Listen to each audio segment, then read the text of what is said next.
For today's 15 on Friday, we're talking about the marketing funnel. What is a marketing funnel and how do you use it? You'd be surprised the number of startups and entrepreneurs and small business owners that still take the approach that they can do blasts with emails and advertisements and all of their marketing efforts and try to get results. And they find out very quickly that they've wasted a lot of time and money and they have no success. Every potential customer takes a certain path towards becoming an actual customer who's made a purchase, who's adopted your product. If you understand that path, you can start to apply what's known as a marketing funnel, which takes a very large group of people and steadily funnels them down to where they actually adopt your product or your service. So when we look at that, it's a very simple concept. It starts out with the idea that nobody knows who you are or what you're about or the product that you offer. So at that top level of the funnel is awareness. It's that first step after they see an ad or they hear about you in the press or they get an email or they see a post on social media where they suddenly become aware of your company or aware of your product or service. Okay? Once they've done that, if the message was effective, they may, for the example shown here, click the ad, follow the advice of the information they've read on the search engine or in the press or wherever that messaging was, and they go to your website. After they check out your website, then they might read more about your product. They might be interested. You may have an opportunity on the website to request more information, so then they take that step. After they've requested the information and they review it, then they're actually starting to consider becoming a customer. They're considering making a purchase, so then they might make an appointment or schedule a consultation, or you may have a free trial offer that they'll take advantage of so that they can try out the product. And then finally, after that, they make a purchase. The reason why it's visualized as a funnel is because it's a smaller and smaller group of people typically that reach each step. So you have a very broadcast messaging approach when it comes to awareness, where you just need to make as many people who fit your customer profile aware of you as possible. Okay, and that's why it starts out with a very broad approach, and that's the top of the funnel.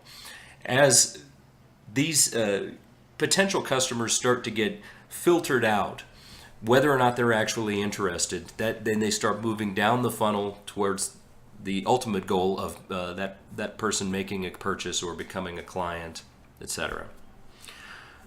The idea is not that every funnel is the same. The one that you see here is a pretty standard funnel, and the actions that you see alongside are pretty typical for, let's say, somebody like me who's a marketing consultant, where they may see an ad or they may see a post on social media or they may see an article I've posted.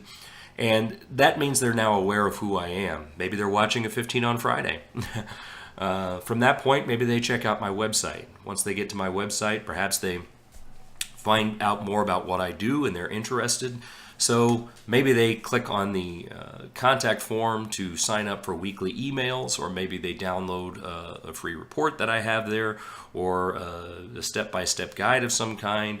And then once they get that, they see that I really know what I'm talking about. Maybe they actually now want to talk to me in person. So they either set up a phone call or a conference call, or we have a meeting where I go and meet them somewhere. And then after we have that conversation, then they move forward, if everything else sounds good, to become a client. Okay, but those actions along that funnel could be different depending on what kind of business you have. Okay, whether you're selling a product or a service, but the overall stages in a funnel are very similar in most cases. Now, depending on the kind of product you have or the kind of service, and certainly the cost of the product or service or the size of your organization, there may be many, many more steps in this funnel, or there may be many more actions involved in each step of the funnel in order to reach a purchase. Obviously, if you're talking about a software as a service platform that's going to be used for a Fortune 1000 company or something like that, there are a lot of players involved in that, and it's going to be a lot longer sales pipeline than simply seeing an ad, looking at your website, requesting a little information, talking to you once, and then making a purchase. There's probably going to be steps involved where the first person that sees the ad goes and looks at the website, they share it with other people, perhaps they request information. Maybe they make an appointment with you to talk to you about it, but then they need to bring in other decision makers. They have additional meetings. And then eventually, after you respond with a proposal, then maybe they accept your proposal and they purchase whatever your product or service is. I mean, it could be many, many more stages involved in a sales pipeline, but they're ultimately moving up and down the funnel process. Ideally, you want to keep them moving down and refining that audience at each stage. But it's actually quite common for someone to get halfway through a funnel and then they move away. Then they come back and they're aware of you again, so they move back through it again. And the funnel is not only with something that you would treat prospects with in terms of your marketing operations. You should be applying the marketing funnel concept to even your own existing customers as well. Because an existing customer who's been using one product or service for a while may not realize that you have other products and services that are valuable to their business or to that they might be interested in, and making them aware of that new product or service is a new funnel. So there's not one funnel that rules all. It's more of a concept. It's an understanding of the path that a potential customer takes to finally making a purchase. And it's going to be different for different kinds of businesses. But there are two key things that you need to remember. Number one, get rid of the idea of the blast. You can't blast people with advertising. You can't blast them with emails and hope to have good results. You can actually, especially if you're in a niche market or if you're a locally focused business, you can actually really ruin a lot of goodwill to your potential market by doing that. But in addition to that, it's also just inefficient. So beyond getting rid of that idea that you can just have this broadcast messaging that fits everyone at every stage, you need to have this understanding as well of the path your customer takes to making a decision to purchase. That could take time. It might mean that you need to survey or poll your current customers. It might mean that you just need to do a little bit of market research on your own. Maybe it's just as simple as thinking about the steps that someone takes, especially if you have an e-commerce website. You may just be needing to think about, how do they reach me? If I'm doing pay-per-click and they do a search on Google, maybe that's the first step, and they're clicking on the ad, and then they see your website for your product, and they look at your product, and you realize very quickly, just by doing a little bit of your own investigation or really just rational thinking, can actually take you a lot closer to understanding the steps in that process. But once you understand what the path is, you've got to realize that the messaging you deliver to those people in the funnel is different at different stages. So when you're talking about making someone aware of the product or service or your company, that's a broadcast approach. It often is, a digital ad campaign or a TV commercial or a radio spot or perhaps a press mention or social media, something like that. And it's much broader. After they've visited your website, you should be delivering them more targeted messaging. It should not be the same message that you delivered before. You're not introducing them to you anymore. You're not introducing them to your product. They know about your product. They've heard about you.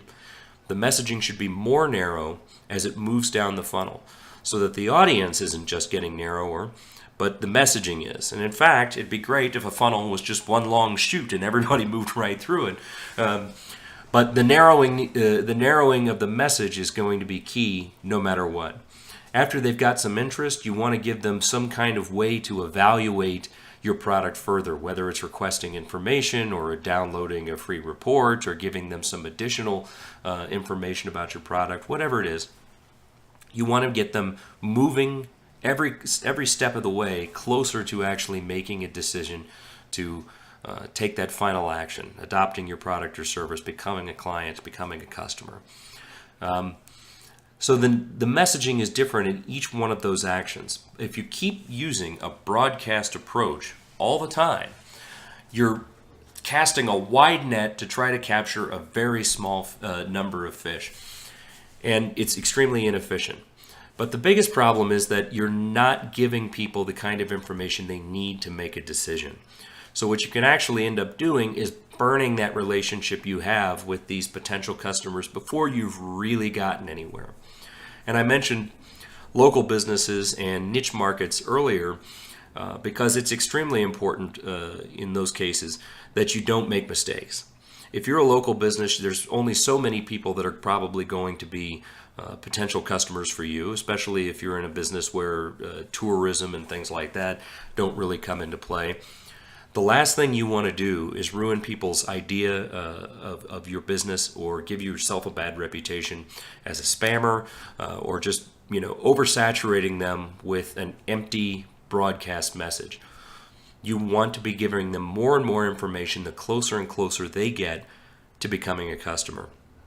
And I say information, but what I'm really talking about is messaging. Okay? You want to make them aware of who you are. Once they're aware of who you are, you want to stop talking about that. Now you want to be talking about features and benefits, things that make you special compared to any of your competing businesses. After they've taken the step of finding out more information, actually engaging with you from their direction, now you've got a little bit of a relationship going. You should be getting more personalized. You should be trying to address their specific questions and concerns. And this process should keep going and keep getting more narrow until they've made a decision to make a purchase or become a customer. Once that's happened, you can actually have, as I said before, funnels that then take them down another path to purchase an add-on product, or to purchase a secondary product, another product, or to upsell them on something else. The funnel is not a one universal messaging strategy. It's a concept for considering every messaging strategy. Once you understand this, you're going to find out that whether you're using only one or two marketing channels, and by that I mean if you're only using SEO, or if you're only using pay-per-click advertising on search engines, or if you're only using social media, just thinking about how you deliver your messaging and visualizing it as a funnel concept, you're going to be more effective.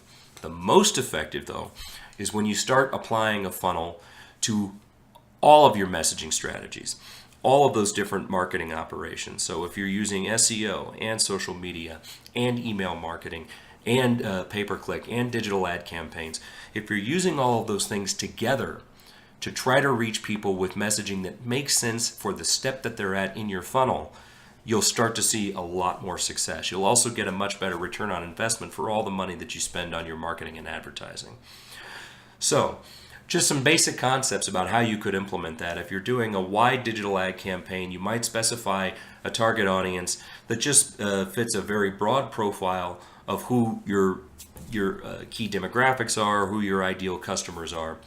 The ones that see the ad and click on it and go to your website or go to your online store, you can use analytics to capture those audiences and retarget them with different messaging, so that now they're seeing digital ads that are assuming they already know who you are. They're skipping that first step because you only have their attention for so long, and you don't want to keep delivering the same message. So you take a little more time to get a little bit more personal, discuss the value and the benefit of your product, and as they move closer and closer down, perhaps once they've requested information, or they've filled out a contact form, or subscribed to your weekly email list, now you can start getting more personal, and you can be incorporating email messaging that's different, that should be more personalized, and giving them incentives to move further and further down that funnel until they make a decision to purchase. That's the general concept, and I know that it sounds, to a marketing guy, this sounds like a pretty basic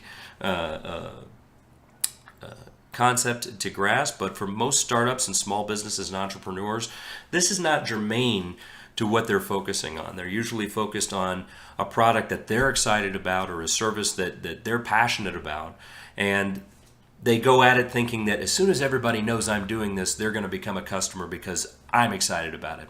But unfortunately, that's not the path people take to making decisions. And if you think about the way you make purchasing decisions, you'll realize that's true. So, once again, start thinking about the process that your potential customers make, the path that they take towards becoming a customer, as a funnel that moves ever closer and with more narrowly defined and more personalized and more targeted messaging. As a funnel concept, you'll see much more success. This is the kind of thing that just having a general understanding of it as a small business owner or as an entrepreneur can make anyone more effective. But then once you start getting a marketing consultant or someone on your team who's going to start handling your marketing to implement these ideas in more complex and more technically refined ways, you're really going to see huge results. But these are some general ideas that you should definitely be thinking about from the very beginning, and you will see a difference in the kind of responses you get. That's been 15 Minutes on Friday. I appreciate you checking in. Please do subscribe to my YouTube page and also check out our website at brightworkcreative.com. We'll catch you next Friday. Thanks a bunch.